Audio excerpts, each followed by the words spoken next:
E o teu estudo sobre Jesus Cristo, cara, tá te tornando mais ateu ainda? Ou isso é uma posição que ela tá tão consolidada que ela tá fora de qualquer tipo de reflexão? Nenhuma posição está fora de reflexão e nenhuma posição é definitiva. Eu posso morrer um beato, papa hóstia, beija banco e lambe cruz. Não tenho, não tenho. Eu sempre vou tentar Porra, que ser. lindo, professor. Porra. Eu posso mudar porque, como diria Ortega y Gasset, citando Filipe II, eu sou eu e minhas circunstâncias. Eu sou eu e minha fortuna. Então, a minha consciência atual pode mudar completamente. Como eu já mudei dezenas de vezes. Basta que haja essa mudança. Quando eu dou um curso de um ano, como eu já dei de mitologia grega, é muito interessante. Ninguém ao final do curso me diz, mas você acredita em Zeus? Ninguém me pergunta isso. Eu dou um curso sobre islamismo e as pessoas não me dizem, então você acredita em Alá? Né? Eu já dei cursos sobre praticamente todas as religiões, ninguém me diz, nossa, mas você é do candomblé mesmo, né? A gente sente na sua fala isso. Agora, se eu falo do cristianismo, Aham. todas as pessoas. Mas por que você dá curso se você não acredita? Eu dei uma resposta humorada ao Jô Soares uma vez e eu disse: eu sou um ginecologista homem, mas eu estudo o que eu não tenho. Uhum. Eu estudo a fé, mas eu não acredito nisso. Mas o fato de eu não acreditar não torna menos importante. Jesus é personagem que divide nosso calendário ocidental. Jesus é personagem que gera a arte ocidental, gótico, românico, renascimento, barroco. Só tem imagens religiosas. Jesus é a personagem que cria ideias como culpa, castigo, juízo final, obras sociais, em diálogo com ele. Jesus é uma personagem sempre saindo do túmulo, dialogando conosco. Se eu for ateu ou religioso, Jesus continua sendo uma referência. Então, o que está acontecendo é descobrir muita coisa. Eu estou gostando muito de escrever. Talvez é o meu 27º livro. Eu nunca tenha me entusiasmado Que tanto em coisa. escrever. Porque outros livros até demoraram mais na pesquisa, mas esse está sendo assim, passo a passo, uma descoberta de texto e querendo conversar, às vezes, assim, não, isso aqui ficou muito difícil, isso aqui vou montar para nota, tá muito interessante, estou Aham. gostando muito da escrita. Estudar sobre Jesus o que que fascina então? Por que você está gostando? Por causa da opinião o que as pessoas te contam sobre Jesus ou o que tu tá descobrindo sobre o personagem?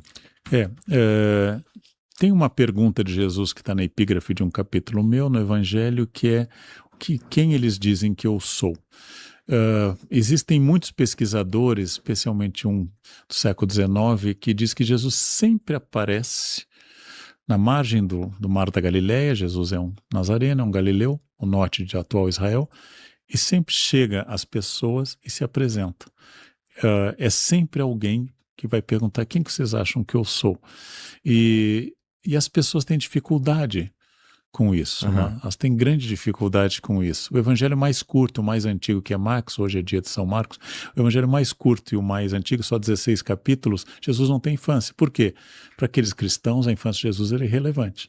Jesus começa no capítulo 1 de Marcos expulsando um demônio, se batizando e já formando discípulos, já vai com toda. A Aham. startup dele já bombou, o Isso aí daria unicórnio. certo em 2026, né? Que ele já corta logo o papinho e vai direto Exatamente, pro. onde é? Jesus é É, masculino, sem é. preliminares, ele vai Uhum. direto no ponto. O Jesus de Lucas, 10 anos depois, Marcos é o primeiro, Jesus de Lucas e de Mateus tem Natal, tem Anunciação, o de Lucas tem um capítulo inteiro sobre Maria, tem genealogia, né? Mateus logo no capítulo 1, Lucas depois. A genealogia de Lucas vai mostrar mulheres duvidosas, porque é um momento que começam a atacar a ideia de Nossa Senhora, então ele coloca outras mulheres que foram acusadas. Então já é outra coisa. A de João, o último evangelho cronológico, não na ordem, a ordem Aham. começa com Mateus. Mas a de João é um Jesus Deus, que começa no capítulo 1, no princípio era o Verbo estava em Deus, o Verbo era Deus, e o Verbo se fez carne, imitando o Gênesis. Aham. Porque no Gênesis, Deus pela voz cria o mundo, e no João, pela voz, ele é Deus. E o Verbo se fez carne, a palavra se fez Aham. carne. Então são coisas completamente diferentes, são camadas como uma cebola, só que, como a gente fala em história rizômica, quando eu tiro as camadas, não tem nada dentro. Essa é a camada que os gregos colocaram, né? Essa é a camada, por exemplo, coisa que eu acho que as pessoas não se dão conta, que eu adorei escrever sobre isso. Jesus tinha sotaque muito forte, porque ele é um nazareno. ele fala aramaico do norte, que seria para nós alguém vindo do interior do Piauí. Tá. Ele é um agricultor, um carpinteiro, provavelmente não carpinteiro, vem de uma cidade de 200 a 400 habitantes, e ele traz um sotaque do aramaico do norte, que é um sotaque que tem guturais muito leves, quanto que o aramaico de Jerusalém, que é o aramaico do sul, tem guturais mais pesadas. Então o sotaque de Jesus o denuncia como um camponês. Tô entendendo. Jesus chega em Jerusalém e diz portier. Tô entendendo. O aramaico de Jesus denuncia, tanto que quando Pedro nega Jesus, a empregada de Caifás diz, mas você é um deles, dá para ver pela sua fala. Ou seja, ele está sendo reconhecido como alguém de uma região. Jesus tinha um sotaque muito forte. Mas esse sotaque em aramaico é traduzido para o grego koiné. Todo o Novo Testamento, seus 27 livros são em grego koiné. Isso é traduzido por Jerônimo para o latim. E dali vai sendo traduzido e essas coisas vão ganhando novas camadas. E o fabuloso em Jesus é essa reconstrução permanente de sentido, levando pessoas a reinterpretarem, a pensarem e ainda acharem que algo vale a pena. Tá? Então tem sentido para muita gente. E é uma ideia muito forte. Sim. Não sei se Jesus reconheceria qualquer comunidade cristã hoje, mas eu não sei se Buda reconheceria qualquer convento, mosteiro budista, eu não sei se qualquer fundador de religião reconheceria seus seguidores, mas ainda faz sentido para muita gente, ainda tem um peso, tem um apelo para as pessoas. Eu vi isso em Jerusalém quando eu fui, eu vi isso em Nazaré, eu vi isso em Belém, o sentido das pessoas. Na Basílica da Natividade em Belém, a porta é muito baixa, para que você se abaixe ao entrar e descubra a humildade. Depois você tem que se ajoelhar para tocar na estrela de prata, onde Jesus teria nascido. Tem que se ajoelhar para tocar, né? Lá diz em latim, aqui de uma virgem nasceu Jesus de Nazaré. Então é um exercício, eu vi muita gente chorando. E no Santo Sepulcro, que já foi destruído, a pedra foi tornada pó, foi lançado ao mar Mediterrâneo o pó da pedra, mas a pedra que ficou embaixo da pedra, as pessoas passam óleo, e aquele óleo as pessoas pegam de volta, e aquele lugar, eu já visitei 3 dos 4 túmulos de Jesus. Não? E é fascinante. Só não visitei o da Caxemira porque não aceita turistas na Caxemira, uma região disputada por Índia e Paquistão. Mas visitei os 2 de Jerusalém e visitei o do Japão, onde teria morrido com 112 anos, com filhos e netos. É um túmulo bonito no Japão. Porra, essa história eu não conheço. Ele caminhou muito, ele pegou uma reta. 100 e tantos anos, irmão. Ele pegou uma reta. A princípio então ele sumiu por 70 anos.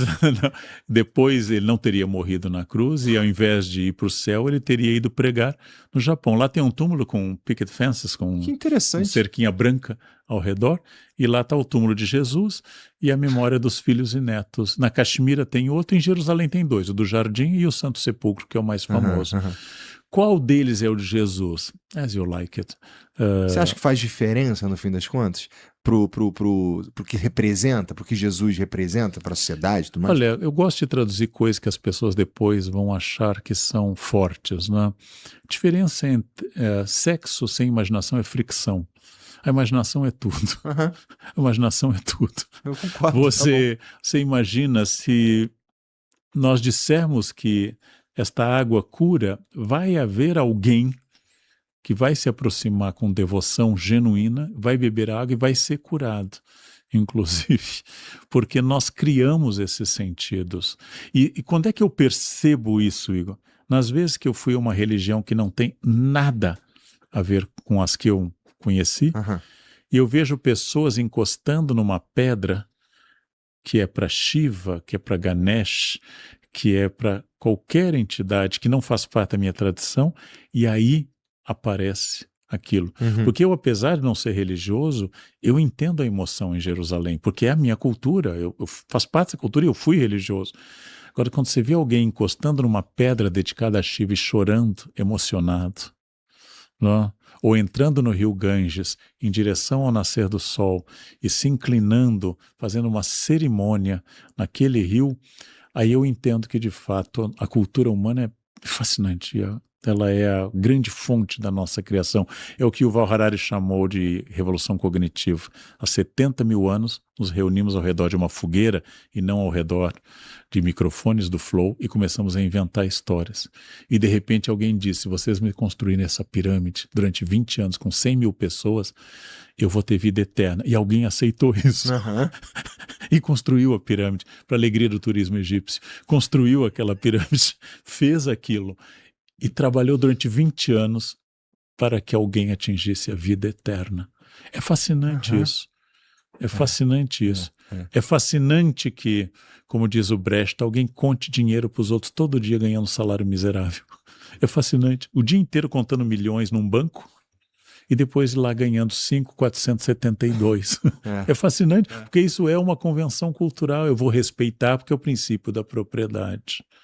É fascinante eu não ter nenhum dinheiro, eu ser pobre, e eu sou contra a taxação dos bilionários, porque isso vai prejudicar. Não, vai prejudicar, eu tenho o meu Celta, mas isso vai prejudicar. Eu acho isso fascinante mesmo, não é nenhuma ironia. É raro eu dizer algo sem ironia. É fascinante que as pessoas construam cultura, vejam sentido nessa cultura, estabeleçam símbolos dessa cultura, e estes símbolos se tornem reais. Por isso que, ao contrário dos marxistas, eu nunca fui marxista, eu não acho que sejam as relações econômicas e materiais que gerem a consciência apenas, apesar da importância delas, mas a cultura tem uma circularidade. Na religião isso é evidente. A religião isso é evidente. Eu entrei com uma pessoa sensível psiquicamente no Coliseu. E esta pessoa disse, eu estou sentindo uma coisa. E eu disse, bom, eu nada. Mas você não sente a energia desse lugar? Não, para mim energia elétrica, magnética. Então, mas quando você sente esses lugares, gente, eu já entrei no Congresso Nacional. O que é o Coliseu? Verdade. E muito mais bonito, inclusive, com gente muito mais viva. Eu me sinto mais feliz no Coliseu do que no Congresso, né? E assim, aquela pessoa entrou ali sabendo que ali morreram pessoas, gladiadores, cristãos, e aquela pessoa se dispôs a sentir, e ela sentiu, era genuíno, não era histeria, mas é a cultura produzindo isto. Estou entendendo.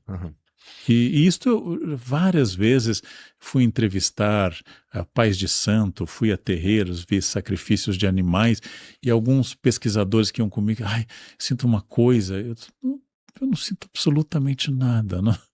Não tem uma conexão com o que está acontecendo. Eu olho para aquilo e acho que aquilo é, mas entendo quem olha para aquilo e diga que é um sintoma de proteção.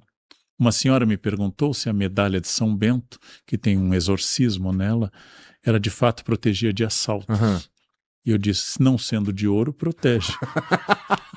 Sim. Se ela for de ouro, tem uma chance, tem uma chance de atrair. Né? Então, vá com uma de ferro. Protege muito mais do que qualquer outra coisa. É um pouco de trazer o mundo físico, o mundo real para encaixar, de certa forma, no que a gente está, nas nossas crenças e tal. Porra, tinha uma parada... E acho que as crenças vão atingir a inteligência artificial também, em que as pessoas vão se sentir protegidas se tiverem 2 ou 3 inteligências artificiais, e se elas aumentarem o acesso a essa fonte de saber, elas ficarão mais protegidas. Aqui vem de novo a revolução cognitiva. Se todo mundo está contando em histórias que acessar a inteligência é a coisa do momento, era como um dia fazer cursinho de computador. Há 30 anos, quem fazia cursinho de computador tinha futuro, porque o futuro era da computação. De fato foi, tanto que qualquer adolescente faz o que um especialista faz. Então, hoje é a inteligência artificial. Como eu tenho idade e sou historiador, eu acho que é um novo mito. Não é que não seja útil, prático e revolucionário, mas é um novo mito. É uma revolução cognitiva. Nós vamos contar histórias de inteligência artificial, vamos nos sentir protegidos no fundo da caverna, ao redor do fogo. Será que isso é bom ou ruim? Mas como a gente já tá aqui há mó tempão, já tem mensagem pra gente aí? Braulio Matsu mandou aqui, ó. Boa noite, Igor e Karnal. Professor, por que nós, como seres humanos, somos excelentes em dar conselhos, genuinamente bons para os outros, mas temos dificuldades em seguir os mesmos? Nossa consciência é voltada para o outro, não?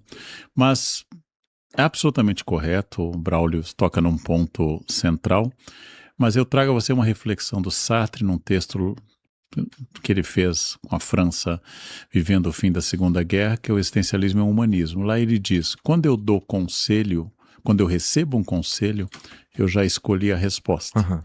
Você não sabe se você vai fazer, que é o exemplo que ele dá, aborto ou não.